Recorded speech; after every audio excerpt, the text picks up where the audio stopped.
एक राजा ने एक बकरा मंगवाया और अपनी राय में अनाउंस कर दिया कि जो भी इस बकरे का पेट भर के इसे खिलाकर मेरे पास लाएगा तो जो मांगेगा उसे दे दिया जाएगा। लेकिन याद रहे, पेट भर कर खिलाना है।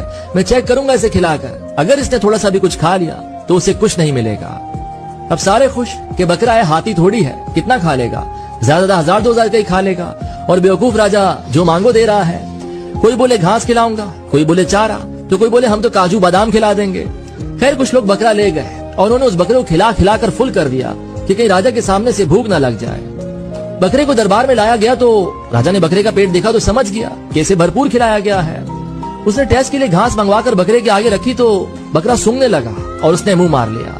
राजा बोला आप फेल हो गए। इसी तरह रोज कोई ना कोई बकरा ले जाता और उसे पेट भर कर खिलाकर लाता, चारा, घास, काजू बादाम, दुनिया की अच्छी से अच्छी चीजें खिलाकर लाता। लेकिन जब राजा टेस्ट लेता तो बकरा मुंह मार लेता। एक दिन एक बूढ़ा बुजुर्ग गरीब आदमी आया और बोला, राजा अगर आप एक दिन के लिए हमें बकरा दे दें तो हम कर दिखाएंगे। तो लोग हंस पड़े और बोले इसके पास तो खुद खाने के लिए पैसे नहीं हैं, ये बकरे को क्या खिलाएगा, ये तो बकरा ही लेकर भाग जाएगा। खैर राजा ने उसे इजाजत दे दी और वो बकरा ले गया। अगले दिन वो बकरा राजा के पास लाया तो राजा बोला मुझे तो कहीं से नहीं लग रहा कि तूने इसे कुछ खिलाया भी है, तू पागल है क्या। तो गरीब बोला आप टेस्ट लेकर देखें। राजा हंस पड़ा। तो गरीब फिर बोला आप टेस्ट लेकर देखें। खैर राजा ने हंसते हंसते बकरे के आगे घास की तो हैरान रह गया। बकरे ने तो मुंह ही मोड़ लिया। काजू बादाम 1000 किस्म के महंगे तरीन में बकरे के आगे डाल दिए, लेकिन बकरे ने सूंघा तक नहीं इस चीज को। राजा बोला जो कोई न कर सका वो तूने कैसे कर दिया।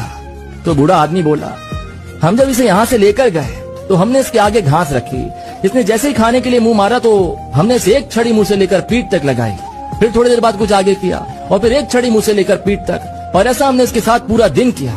इसको ऐसे हिसाब में ले आए कि अब आप इसके आगे कुछ भी रखो ये नहीं खाने वाला, और आते आते भी लगा कर आए हैं एक छड़ी।